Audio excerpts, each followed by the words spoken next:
All right, let's check in with Nicky Henderson. It was a very good week for the Master of Seven. Barrows Constitution Hill did what he needed to do. Shishkin produced a wonderful performance to run down Ahoy Senor. And just for a few strides yesterday, it looked as though the 40-year wait might be over. Here he is. Nicky, good morning. Morning, Nick. Yeah. Did you dare allow yourself to get excited during the Grand National yesterday? I mean, Mr. Coffey, he fair tanked through 9/10 of that race. Well, the thing you have to say, if anybody ever doubts whether horses enjoy doing what they're doing, he was the epitome of it, wasn't he? Absolutely loved it. Fence to fence to fence. He never put a foot wrong. You could say he'd probably done a little bit too much, but it was a great try. Yes, you did dare to think, just sort of going to the second last when he's opened up again. He might have had he'd got a big enough break on them, but sadly the tank went to empty quite quickly. But it was a great thrill. It was great to watch him, and he just loved every single minute of it. And Nico gave him a wonderful ride, and I would think he probably enjoyed it too. Just having a look at him now, and he's coming down to the closing stages of the race, and he's just sort of lengthening as he turns for home. But I think that the end of that first circuit where the loose horses came around, I mean, he just locked on a bit, didn't he? He did. We were actually worried that he wouldn't. He can be quite a cold starter, and actually worried that he wouldn't be to have the pace just early in the race. Certainly get just those first 5 fences going down to Beecham, that he might not be quick enough. But he was up there. From the word go, he locked on actually, and he just took to the whole thing. He had been round in the top of last year, and jumped very well. So this had always been the plan. It looked like a good plan for quite a long way anyway. You're going to need to start planning this with a few more of these relatively unexposed horses now, Nicky, because this looked tantalisingly close for a little while. Now, have you got any up your sleeve, you think, that you might be preparing for Grand Nationals in the future? Well, I'll have a look at what's in the locker later on. But I mean, not surprisingly, I'm pretty sure that'll be his objective for next year anyway. I hope you won't be a novice going into it next year. There's no doubt that I will be, but it'd be nice to win a race with him somewhere along the line. And he's run. It's not his fault that he's a novice over fences. He's run some fantastic races all the way through the season, as he did last season. We haven't really given him a lot of easy opportunities, and perhaps that might be the nice way to go into it next year, is let him go and win an ordinary novice chase. Of course, he's handicapped pretty high, so it's not that easy. But he loves it. You couldn't have a nicer person of a horse. He just enjoys his work. He does everything you could ask of him. And, he's as bright as a button this morning. And you could only say he loved every second of it. You have seen so much during the 40 years you've been involved in the Grand National. You've seen great triumphs of Red Rum and Aldeniti and Grittar and more. You've been second in the race yourself more than once. You've seen the Void race of '93. You saw the bomb scare of '97. And the dramatic events that preceded yesterday's race have been the subject of much conversation this morning and across the airwaves. What was your reaction when you saw it all playing out? Well, I don't think anybody was surprised that it happened. I mean, I think they've got to be, whoever it was, commended for getting the information that it was, this was likely to happen. And the fact that it got leaked was undoubtedly not going to stop them having a go. And I think the sad thing is that this race is all about, it's Liverpool's race. It's the people's race. And I can't believe that is what, the people of Aintree and the public, they love it. And so do we. And it's an awful shame if it's going to get scarpered like this, because it just doesn't deserve it. And it's a minority, I know. And it was. If anybody says, I think Coffee was the epitome of what horses love doing, and that is why we keep doing it. Yeah, I want to go on. Sorry. Sorry. Yeah. And at the end of the day, it was a great race. It was a pity it had to be tarnished like that, but I hope racing showed itself in a good light, in that we got the show on the road, everybody did a great job, and it was it's not nice for the horses to have to hang around like that. We just took it and undid his girths and let them loose for a moment, and then we were back pretty quickly. I think everybody did a really good job. The police were on the ball very quickly. I think they were expecting it anyway. So, it was a pity, but, little harm was done in the end of the day. Nicky, I want to talk about some of the triumphs of the week, particularly the race between Shishkin and Ahoy Senor. How did Shishkin come out of that? He couldn't be better. I mean, Charlie Morlock, my sister, have just been round the ball this morning because obviously I haven't seen them. I mean, he said he was on the walker yesterday and bucking and squealing. You have to think that he's probably just fooled us a little bit over the last year, and it was a great race. So I was sorry for Lucinda at the time, but we're great mates, and I was thrilled for them yesterday. Her and Skew, they're great, and that was just having sort of nailed Ahoy Senor there on Thursday. I felt a bit of a hound, and so I was told that they got their desserts yesterday. But he's come back out of it really, really well, and there's no doubt that he is a stayer, and that's where he will remain. It's where we'll start next year, I would imagine. He was great. I mean, it didn't look like he threw out, but once he really picked up, he did it really well.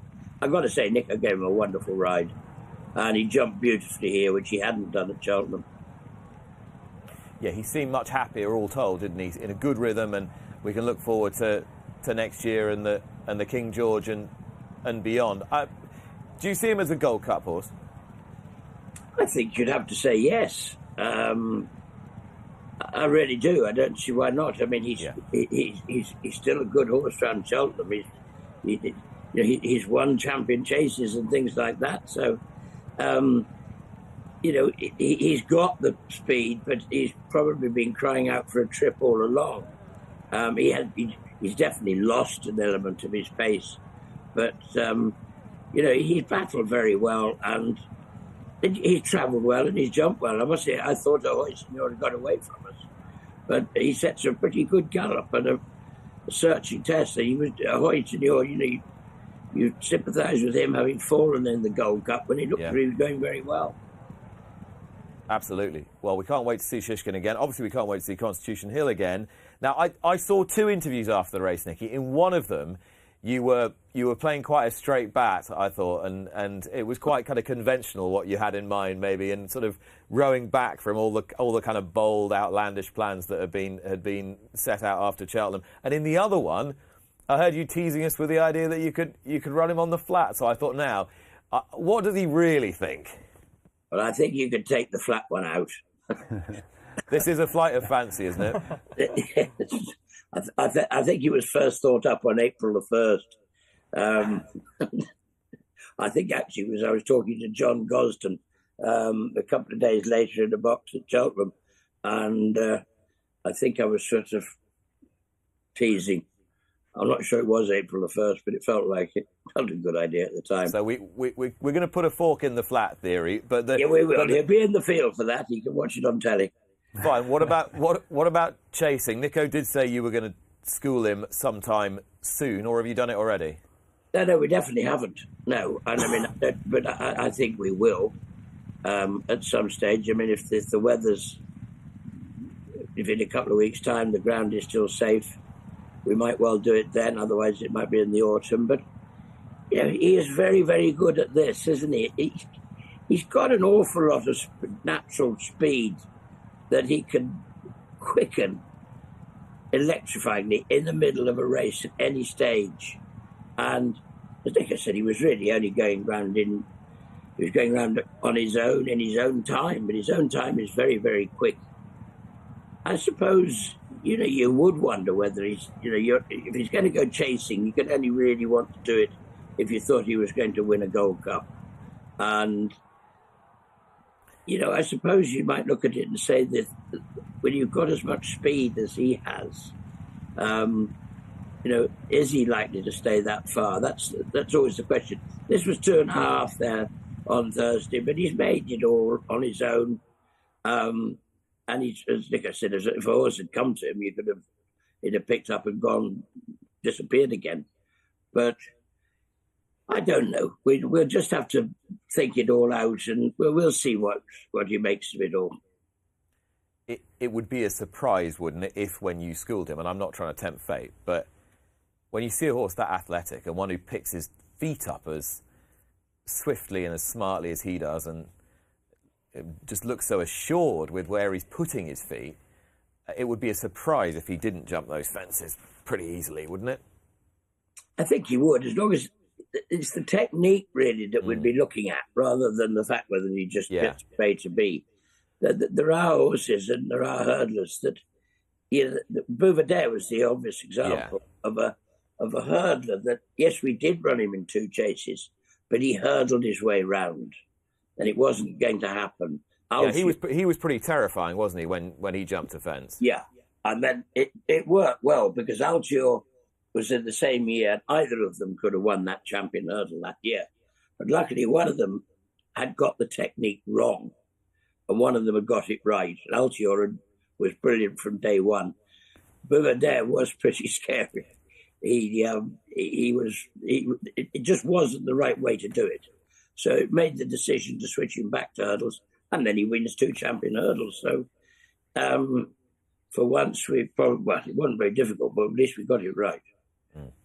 We ought to have a quick word about John Bon. He didn't end up with an awful lot to beat yesterday, but to what extent did you think the manner of his performance suggested that Cheltenham might not have seen him at his very best?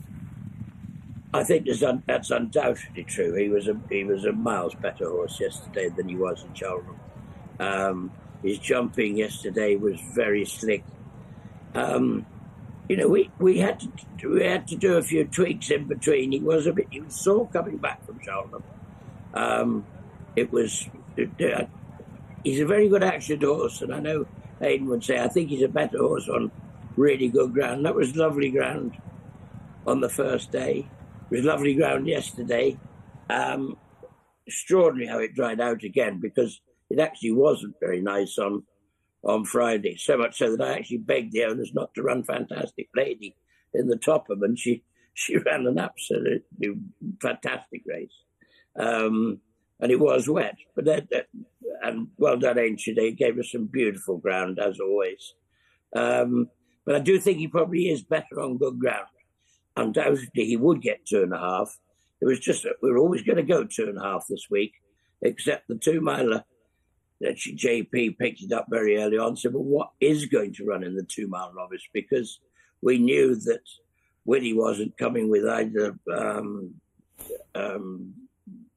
El Fabiolo or Dysart Dynamo. And to be fair, there hasn't been an awful lot of 2-milers in England this year either. So it always shaped as if it might be the obvious race. And it was. So we came back to 2. And he's plenty quick enough for that, certainly on good ground. Just a final word, Nicky. Marie's Rock. I mean, I don't suppose you want to see this again. But I don't know what you do about a horse like Cider Burley. Well, you don't, because I was watching Cider Burley quite a bit, because Champ was out at the back there with him. The 2 JP colours were conspicuous by their absence at the front of the race. And when Marie's Rocks got there on the bridle between the last 2, you really did have to think that she definitely stayed. You couldn't say she didn't stay. It was just an incredible performance by the winner. I just wish it had been Champ that had come past, not him. But there we go. They're all back in one piece. That's the main thing. That is the main thing. Nicky, thanks so much for your time this morning. Well done on a great week. Thanks very much, Nick. Nicky Henderson. Interesting thoughts about Mr. Coffey, about the Grand National itself, about the future of the race, and about his 3 Grade 1 winners that he had during the course of the week.